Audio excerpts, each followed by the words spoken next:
Okay, this is David, and this video is on Mormon waterboarding.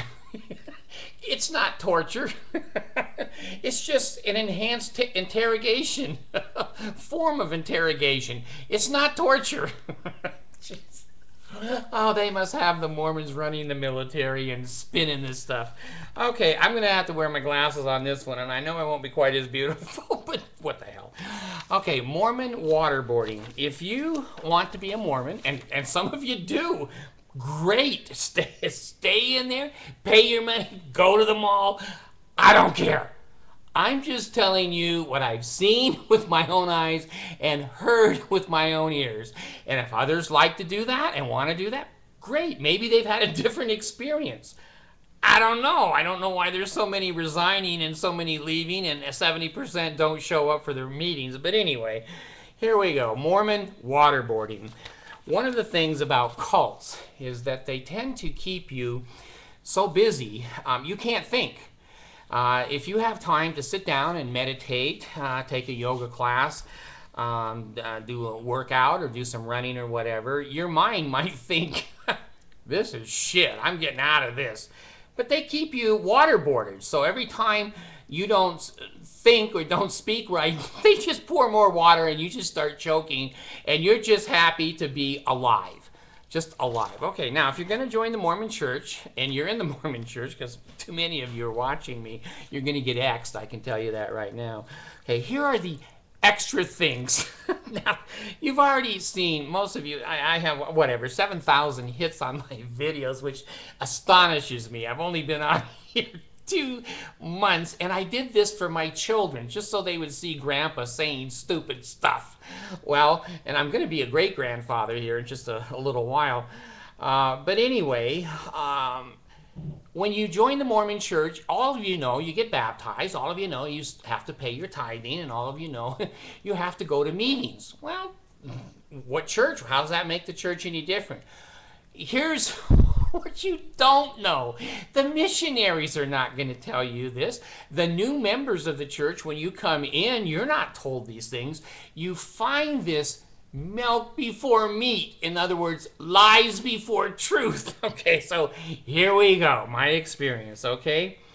When you're in the Mormon church, you're expected to teach lessons. Now, if you're male, female, young, old, ugly, fat, it doesn't matter. It doesn't matter. You are assigned usually to teach a class. Now, most people, I have a master's degree in teaching college, so I've had a lot of training to, put together syllabuses and grading systems and stupid stuff like that. But if you're an ordinary Joe and you have to stand up before 40 or 50 adults and give a lesson on the atonement or on a scripture or on some type of phase of Joseph Smith or whatever, you don't know crap and you're scared to death. Doesn't matter. You're assigned to do that lesson. You get your ass off the chair and you get up and you teach that lesson every Sunday, or it's a different lesson each Sunday. Okay, so if you're a Mormon, you're going to teach lessons almost in every area of the church. You're going to teach it in priesthood meeting. You're going to teach it in Relief Society meeting. You're going to teach it in young men's. You're going to teach it in young women's. You're going to teach it in primary. You're going to teach it in the priest quorum, the teacher's quorum, the teacher's quorum, deacon's quorum, the elder's quorum, and the high priest quorum. Okay, so there is a myriad of teaching assignments that go on, and you're going to get 1 or 2, whether you like it or not. If you don't like little kids, tough shit. They say teach the 3-year-olds, you teach the 3-year-olds, and shut your mouth, okay?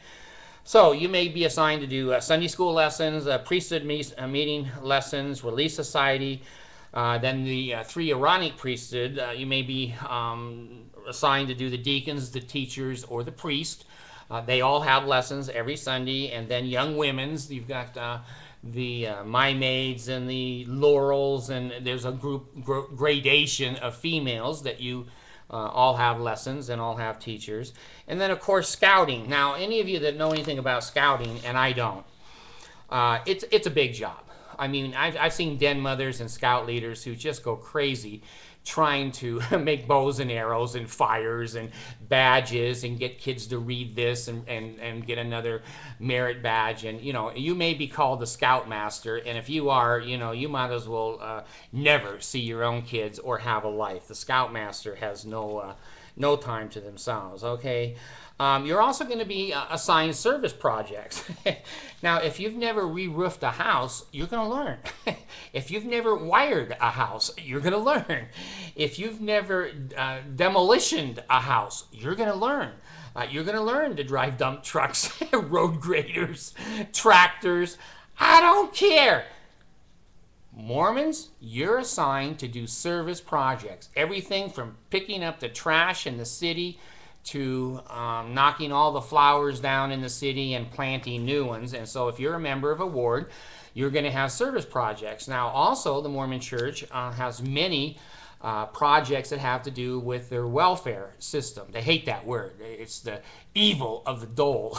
So it's evil of being hungry and homeless. But anyway, they have orchards that you pick the oranges, or you pick the grapes, or the grapes off the vines, and trees, orange trees and apple trees. I picked the apples out there in Palmdale, California one year, and they have a cannery. I've been to the cannery, and that's where we take all of the fruit that we took off the farms and cut it up and put it in cans and seal the cans and put them in boxes and send them off to the bishop's storehouse. Also, they have cattle ranches, so you might be herding cattle, you might be branding cattle. I don't know what you do on a cattle ranch, but the Mormons have all of these enterprises that they're going to find free work from you to do.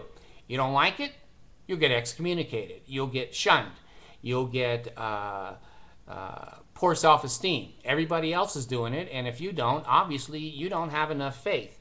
So if you're in a wheelchair, you pick oranges, you get that damn wheelchair up the ladder somehow and get those oranges down.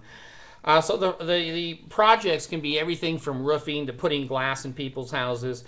If you're in the Elders Quorum, you might as well apply to Beacon's moving van company.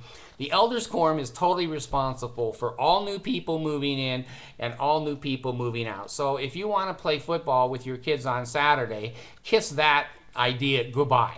You're going to go over at 8 o'clock with 5 other elders, or 3 if they can even get that many, pick up refrigerators, strap them, run them down staircases, put them in U-Haul trucks, drive over to the new place, take the piano out, put it in the house. Hey, Jesus wants you to sacrifice.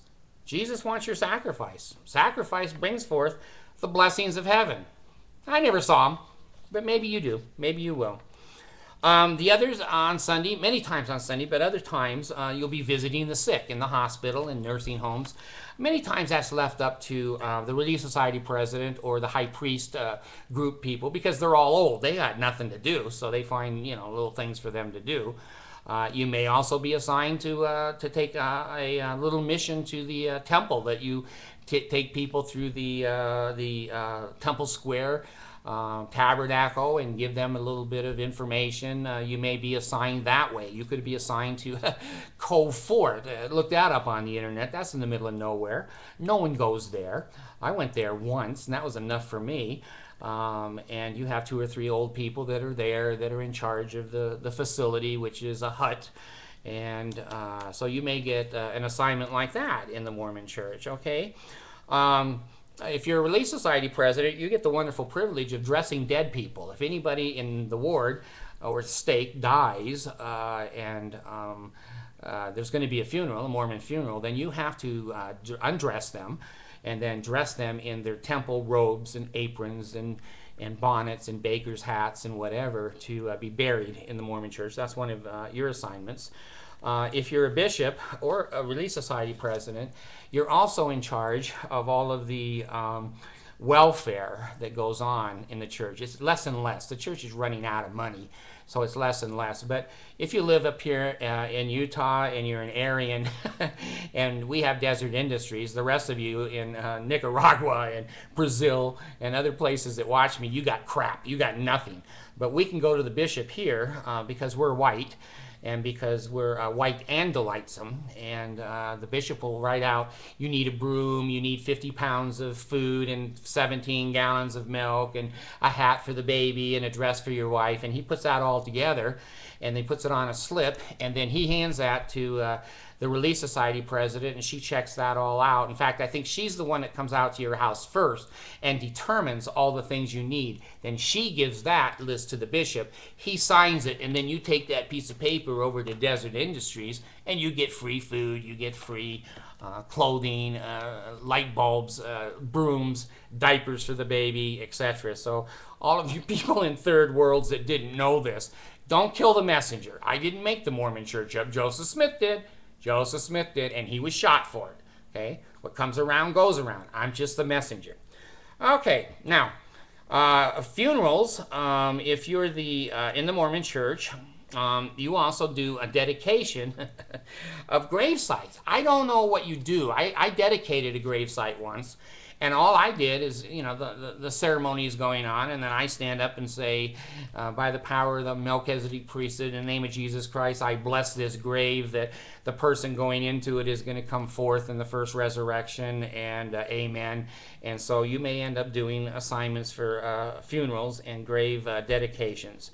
Now, here's where it doesn't get funny anymore. Okay, here's where I am somewhat of an expert in cults. Okay, I have degrees and I've had training, and I've had a lot of background in satanic ritual cults, and I have called the Mormon church a cult. And I have got a video, and you ought to take a look at that I don't believe that you can verify who is a cult and who isn't. All you can do is identify cult behaviors. And once they reach a level that there's so many cult behaviors, then you decide, is this a cult or not? The dictionary can't decide, the encyclopedia, the internet, experts, no one can decide but you. If there's 1 or 2 behaviors, that could be a cult to you. If there's 15 behaviors, that's a cult to me. Here is the secret of a cult. You don't have any time to yourself. You are kept so damn busy, and you are so inundated with things that you cannot do that it automatically produces guilt, remorse, low self-esteem, and you can never get to where the cult says you have to be. Now, here are a list of some. Now, I'm not going to say this is comprehensive, okay, because it's been, you know, a long time, so 8 years since I've been in there. These are the meetings you have to go to. It's that simple. You go or you get punished for not going to these meetings. Every Sunday, you have to go to a sacrament meeting. Every Sunday, you have to go to a Sunday school meeting.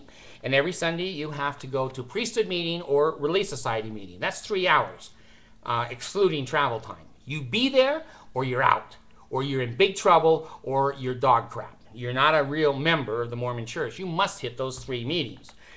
Okay? Now, on top of that, once a year, or they're going to have general conference. I think they have semi-annual conference too. So there's 2 conferences in Salt Lake City. You better turn your TV on. You better. It used to be when I was younger, we listened on the radio because they didn't broadcast on TV. But you listen to that conference all day long on Sunday, and you be prepared to know what was in that particular conference session. And in the conference sessions, they will have extra sessions for young women, modesty, and young men, don't masturbate, and husbands, be kind to your wives. And you have to hit all of those meetings too, on top of the regular conference sessions on Saturday and Sunday. So your Saturday and Sundays there are totally gone during those periods of conference sessions. Okay, if you're 19, you're going to go on a mission. You're going to spend 2 years of your life out knocking on doors, living with another guy, and telling other people that the Mormon church is truly from Joseph Smith and Jesus, and that all the other churches are an abomination. So you're going to have low self-esteem. People are going to slam the door in your face. They're going to say, get the hell off my property. And they're going to say, screw you, you're in a cult. And those boys and girls do that for 2 years. And so that's another 2 years of your life that you give away. Okay. Now, if you're a bishop or you're a stake president, or bishops have 2 counselors and a stake presidency has 2 counselors, you have meetings once or twice a week, both. So you're away from your families. You're gone at 6:30 at night. You don't come home till 9:30 or 10. And if you're in the stake presidency, now you're holding courts of law. The Mormons have changed that, like they've changed everything. You know, they've changed courts of love. That's when they excommunicate you. Now they're just saying they're courts of discipline or disciplinary actions because they want to be looked at as a Christian church. They're courts of love. And so what happens there, if you're on the high council, which is 12 guys in a stake that are on that, and then the bishop and his 2 counselors, they all show up at this great big huge table, and then you sit down at the end of it like some kind of dog shit, and they tell you all the people who hate you and these big stack of letters that says that you're a terrible person. And when you say, well, can I see who wrote? They go, no, it's sacred. And they excommunicate you, humiliate you, and you lose your job, you lose your family, you lose your status, your self-esteem, you lose everything. So there's some more time that if you're a Mormon, you get to excommunicate people. And the bishops and the stake presidents, they have constant meetings 2-3 times a week, many times. If you're a quorum leader, if you're the head of the deacons quorum, if you're the head of the teachers, the priest, the elders, or the high priest, you're going to be giving lessons all the time, and you're in charge, and you all have 2 counselors, and they all get together for meetings, and they have special instructions, and the Mormon prophet sends down letters of, you know, do this, do that, how to reactivate most of our people who are inactive. And then if you're Aaronic priesthood, you're assigned constantly to do the sacrament on Sunday. And basically that takes 2 or 3 priests, and it takes somewhere around 10 deacons, and it'll take 5 teachers to prepare the sacrament. So that's the waterboarding of the Mormon Church. You don't have a damn minute to yourself. You are teaching, you are attending meetings, you're bowing your head, you're agreeing with what people are saying. Then you're supposed to go to the temple 2 or 3 times a month. That takes anywhere from 4 hours up to get there, undress, go through the session, come home, be away from your family and your children. You don't have time with your family, your wife, and your children. They say you're a family forever. You're not even a family here. You're all too damn busy. And they don't tell you this. They don't tell you these things when they convert you. And pretty soon you join, and a week later you have a job, then you've got 2 jobs, then you've got 6 jobs, and then you're going like a crazy person and eating Valium because you can't do all these things, and everybody else is doing the same thing, so it looks normal. It looks normal to you. This is Mormon waterboarding. You don't have time to take a breath. And as soon as you take a breath, they're going to put another meeting on you, or they're going to put another assignment on you, and they're going to dump your head full of water and Mormon doctrine again and again, so that you're just thankful that now and then you can stay alive and take a breath. So if you want to know what being waterboarded means, join the Mormon Church and enjoy yourself. Thanks.